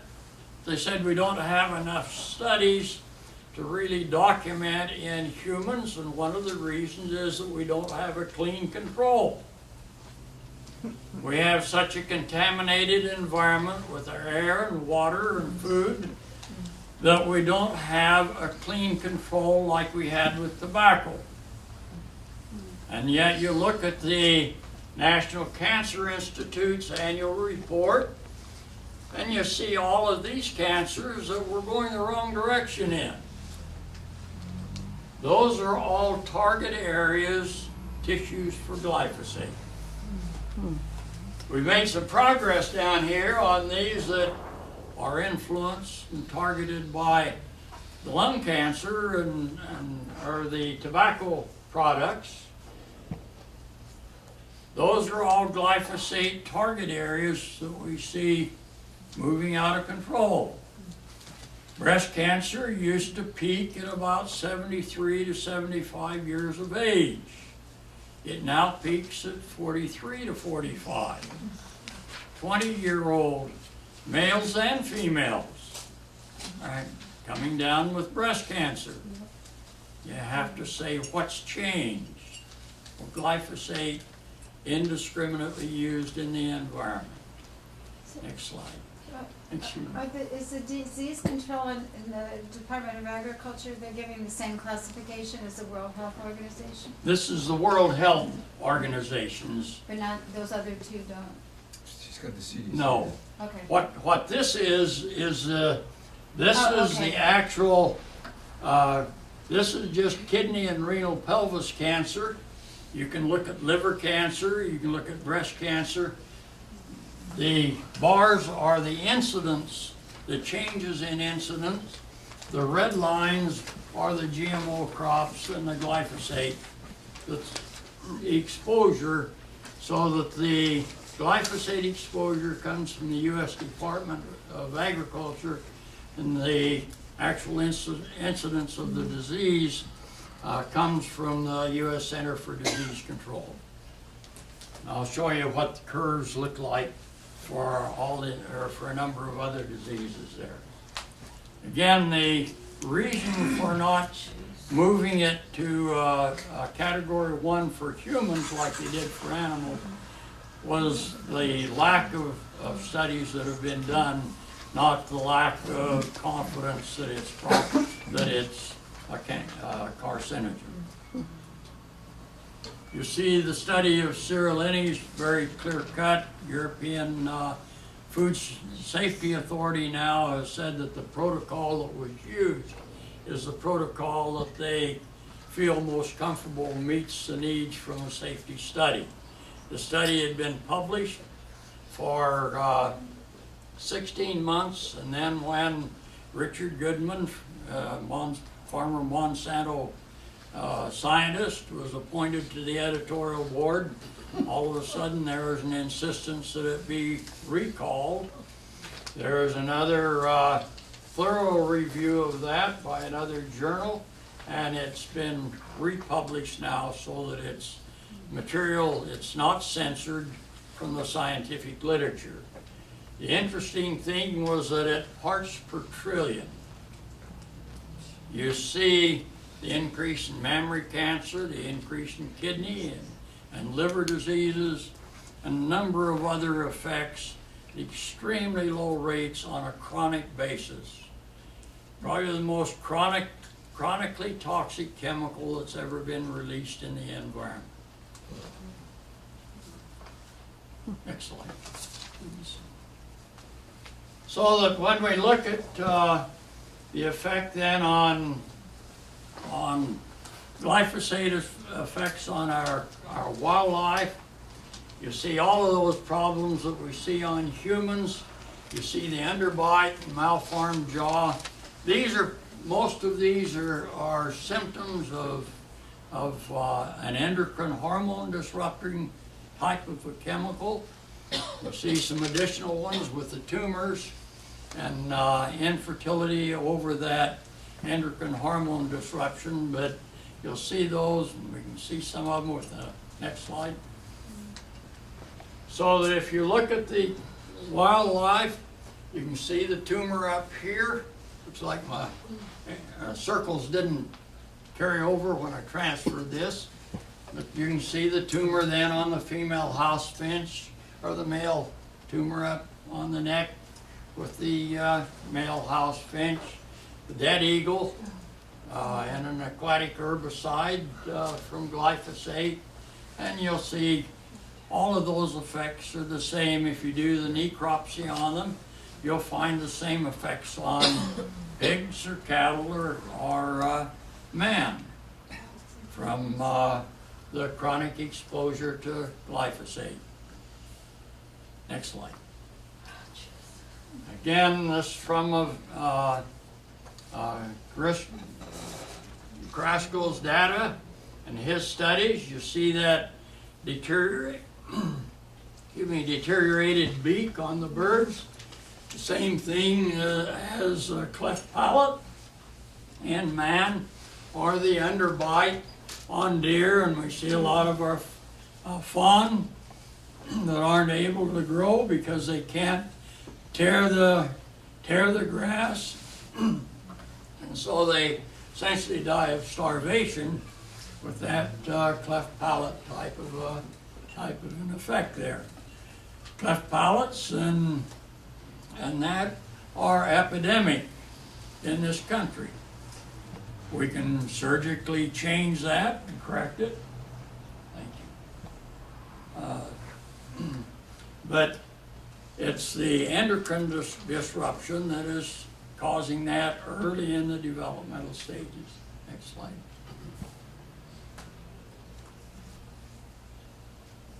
Again, just showing that underbite with the fawn that didn't survive, teeth malformation, typical again of the endocrine hormone disruption. Next slide. Dead salmon from glyphosate exposure. EPA has approved glyphosate, rodeo, as a way to control exotic weeds or invasive weeds in water systems. And so, as I'll show you, we have a tragedy in Yakima County, Washington. Next slide. Our bees, and we've lost 50% of our natural pollinators. Took a while to figure it out, but the characteristics are low mineral availability, especially micronutrient deficiency in the bees. They're starving to death even though they have plenty of honey and bee bread, protein in the hives. And then when they go out to forage, they get disoriented. They don't learn how to efficiently collect the pollen. It seems to be a neurological challenge to them. You can explain the low mineral content by that low nutrient density in the pollen. Don't have the manganese and the zinc and the copper and the other micronutrients that we used to have. You have an antibiotic that is very toxic to the lactobacillus and bifidobacteria that not just bees but also frogs and lizards and invertebrates all have to have in order to digest their food. We have frog species and lizards that are going into extinction now.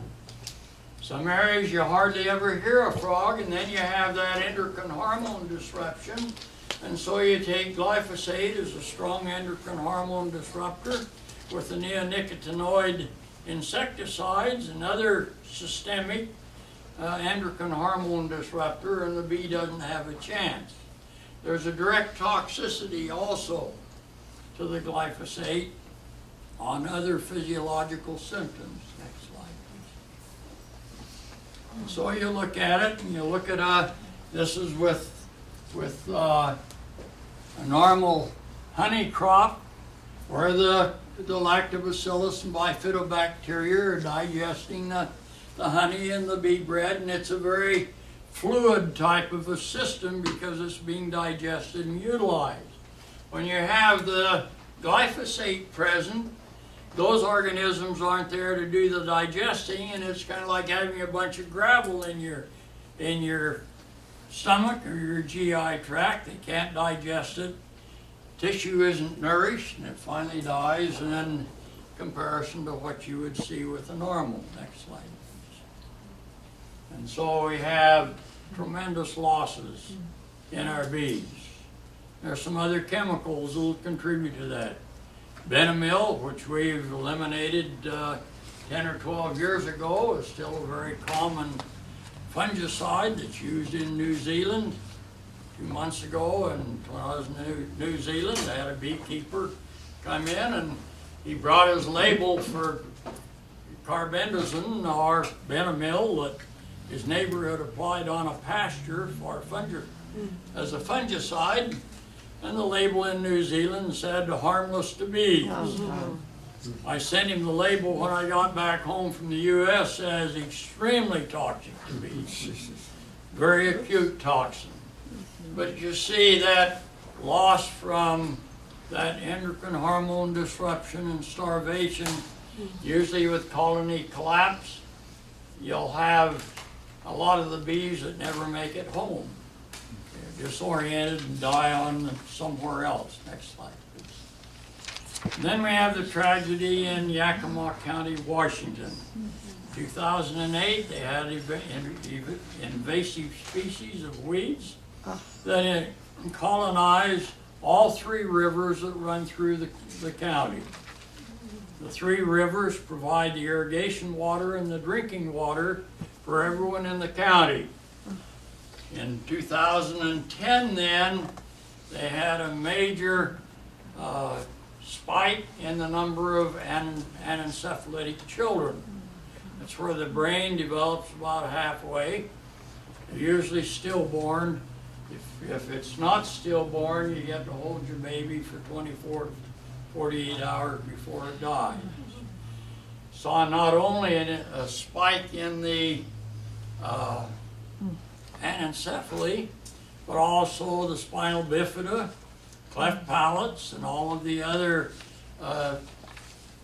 things that are caused by disrupting that endocrine hormone disruption. In 2012, the nurse midwife that blew the whistle initially and the other health officials were told that we're not going to publish any more data. So it went into a censorship mode because it said it's disrupting the morale in the county and disturbing it, and it should. Those are all personal tragedies that don't need to happen. Next slide, please. U.S. Cattlemen's Association testified before the Senate Ag Committee of 2 conditions that were threatening the survival of the industry. One of them was premature aging. They get prime beef to market. He's graded down as though it's a 12-year-old cow coming cold out of a dairy. The other condition was reproductive failure. High levels of infertility, 30 to 50%, but also 40 to 50% of the pregnancies that are lost. That they're threatening survival of the industry. I mentioned with the deer, and the elk in Montana and Idaho. Next slide.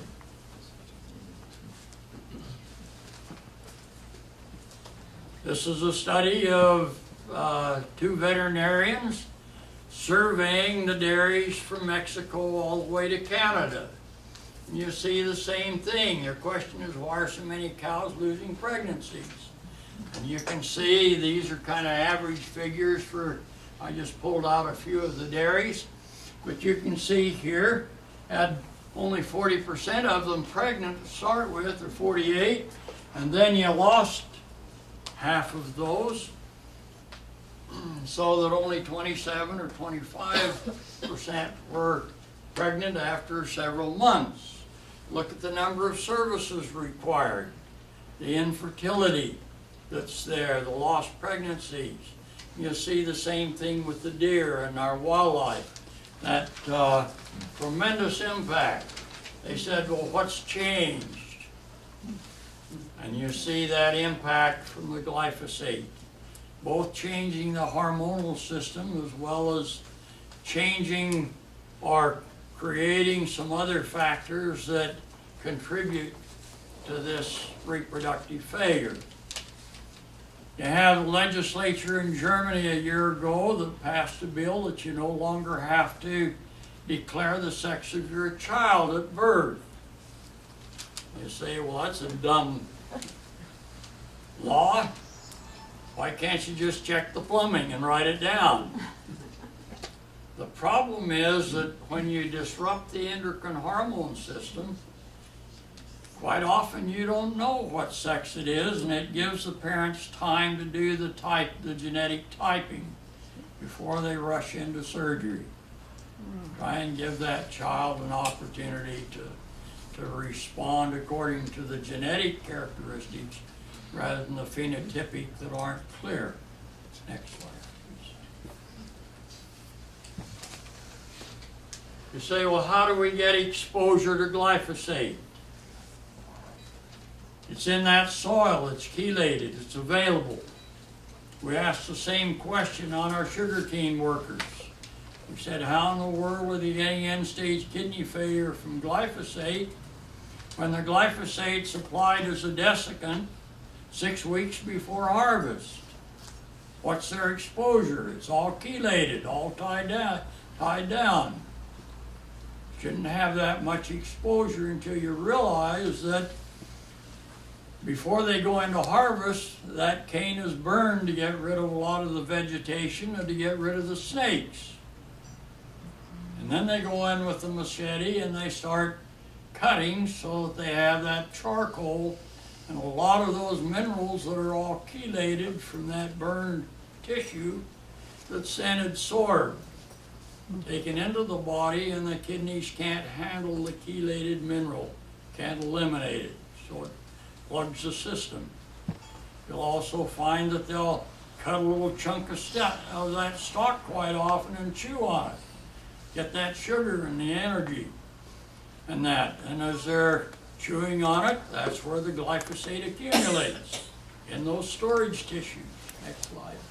Dr. We have Huber? the same situation with dust that is going to be available. Has the smoke from plant, if like, let's say a wheat field that's been desiccated catches on fire, has there been any analysis of glyphosate fumes in the It doesn't degrade the glyphosate necessarily at all. Okay. So in fact, one of the things that You we can't get do rid of if it we from want to burn it. analyze tissue, human tissue especially, for glyphosate, we'll boil it extensively 20 minutes. That kills any potential organism, pathogen that might be in it. Doesn't affect the glyphosate level at all. Okay. Wow. It's a very stable compound. Wow. Next slide. Well, when you're using glyphosate, you might as well plan on losing it at some point in the near future. It's not a matter of whether it's going to happen, but when it's going to happen. Because you're going to develop resistant weeds. Starts out as a few. This is with Palmer amaranth or pigweed. And you can see what happened in 3 years, that you can't even find your corn crop. And I can tell you, if you think that broom's hard to handle now, wait until you get Roundup Ready resistant broom. Much more resistant to all of the other chemical controls and even the mechanical controls than the glyphosate susceptible forms of that particular weed. Next slide. Look at this curve. This is for celiac in children severe enough to require hospitalization, gluten intolerance essentially. This is the glyphosate introduction, and this is the actual or the amount of glyphosate applied then to the Roundup Ready canola and when it was introduced. And you see that curve then will fit for these other diseases. Next slide. So all of these diseases fit the same epidemiological curve. We're approaching epidemics in every one of these. CDC can calculate that in 8 years what that level will be, because in medical diagnostics or medical database, it's always 8 years or so lag time before it catches up with the incidence. And you can project fairly effectively in that area for all of these diseases that fit that correlation coefficient of about 0.98 to 0.99 with glyphosate that they're exposed to. So that correlation isn't always causation, but when you have 32 diseases that fit the same curve and the same epidemiological pattern, we should be really concerned. When I was chairman of the National Plant Disease Recovery Program, and also on the Surgeon General's Global Epidemiology Working Group, when we would see any disease worldwide taking this kind of a pattern, we would immediately call together a scientific panel and say, is this causation or correlation? And we'd try and get at that very quickly. It's never been done in relation to the GMO crops and glyphosate. Is there a test that you can go into your doctor and be tested for glyphosate within your system? Yes. Yes, moms across America did that for breast milk and urine for anyone that wanted to have that done. Microbenotech Laboratories does it. There are several other labs that will do that. I think it costs about $140 on that right now, and they're trying to get it down to as I mentioned, down to about $30 for some of this, where the equipment is being bought through a foundation, so that they don't have the capital investment to recover on that. But yes, that's done.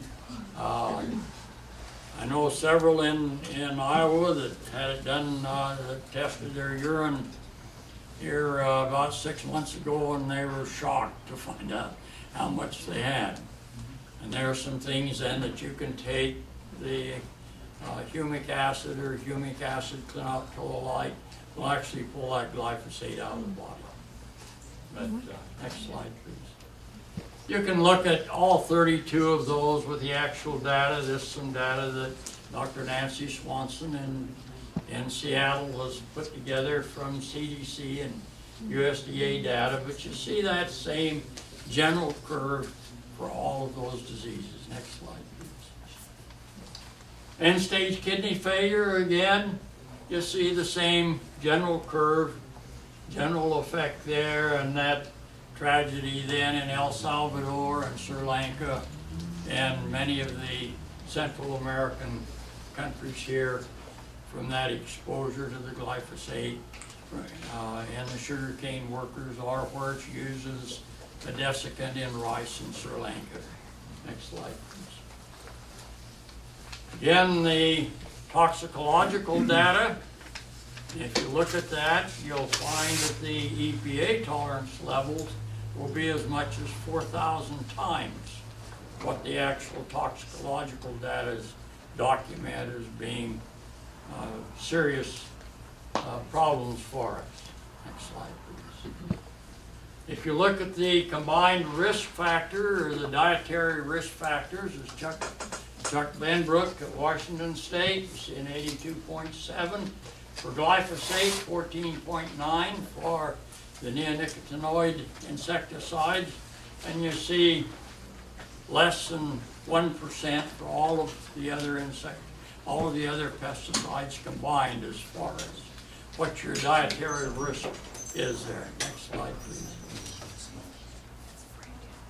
Again, the probability of the increase in various metabolic or various diseases as a result of that dietary risk as it's calculated out there. Next slide.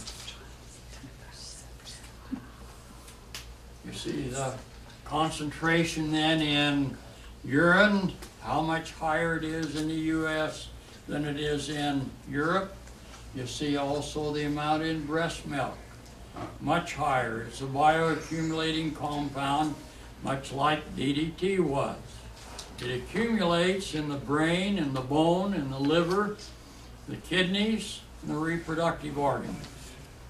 So that it's not just passed through the body, but actually bioaccumulates. Next slide, please. Again, your Scotch broom is a fire hazard, but it also has some advantages in helping hold that soil. So that if you're going to eliminate it, you need to plan on replacing it with something that doesn't have the tinder or the fuel capability. And there are a number of things that I can suggest there for it. Native plants that would work. Next slide, please. Again, you want to keep your natural areas safe and healthy, sustainable, and all those things that you do. Next slide. And you can do that then by looking at some of the other legumes that are going to be well adapted, competitive with the broom to suppress that germination. This would be your California trefoil, perennial white clover. You've got some lupins, you've got vetch, a number of other plants. Your Parks and Recreation people are actually looking now at a number of these plants, looking for those that would be well adapted and that could come in as competitors and provide competition for the broom. Right now it doesn't have a lot of competition because it's so well adapted, and many of these plants would provide that competition. But not if the soil's been treated though, right? With glyphosate. As long as it remains chelated, you're okay. And it depends on how long and what tolerance levels those selected varieties will have. So your broom is tolerating it, and many of these will tolerate once it's chelated, once it's immobilized in the soil. And that's the secret. You may have to add a little bit of calcium or a little bit of lime or gypsum to enhance that immobilization. There are a number of things that you can do there. Next slide. So you can approach it, and what I would recommend is that you approach it from the standpoint of let's promote life rather than death. And use that as the strategy. Next slide. So that summarize a little bit, there's a merchant that needed to get his goods from Saudi Arabia across the desert to Iraq. Knew that it would take him 7 days to get across the desert, and he started searching for camels that could go 7 days without water. Every camel merchant told him that camel can only go 6 days without water. Said it's just not possible. Finally, he found a merchant that said, "No, there's a way you can do it." And this merchant said, "Well, how's that?" And the camel salesman said, "Well," he said, "you take them off water until they're getting down to that 5.5 day empty spot. And then you take them up to the water, and as they're drinking, they'll drink, and just before they get to the 6 day mark, you go around behind them with 2 bricks and you slam it against the tail." So they go, whoop, and they'll take up that 7th day of water. This merchant was kind of a compassionate individual, and he said, "Well, gee, doesn't that hurt?" The merchant said, "Only if you get your thumbs between the bricks." Well, in some ways, we tend to get our thumbs between the bricks. And you don't need to, if you look at it as managing the ecology, rather than just silver bullets to eliminate a pest. And that would be my encouragement to you. I think you have people that are interested in doing that. They have resources that are limited. They have some learning to do. Needs to be some research and some trials on their areas, but it can be done. It's been done in other areas and it can be done here. You can be a leader in a lot of these things for the rest of California. And I'd encourage you to approach it and look at a lot of those opportunities that you have to set an example for others. And I appreciate the opportunity to share the data, share some of these things with you. And again, many thanks for the hospitality.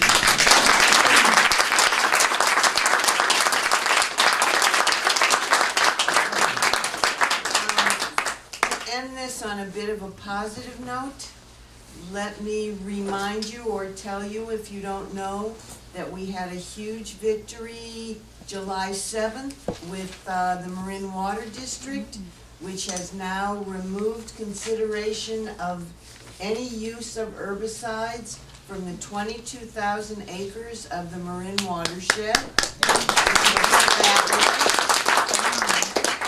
We have a very, very cooperative IPM commission that we met with this morning, and they just appointed a committee that's going to make a recommendation about the use of continued use of glyphosate in the county to be brought back to their next IPM meeting, which is October 23rd, I think.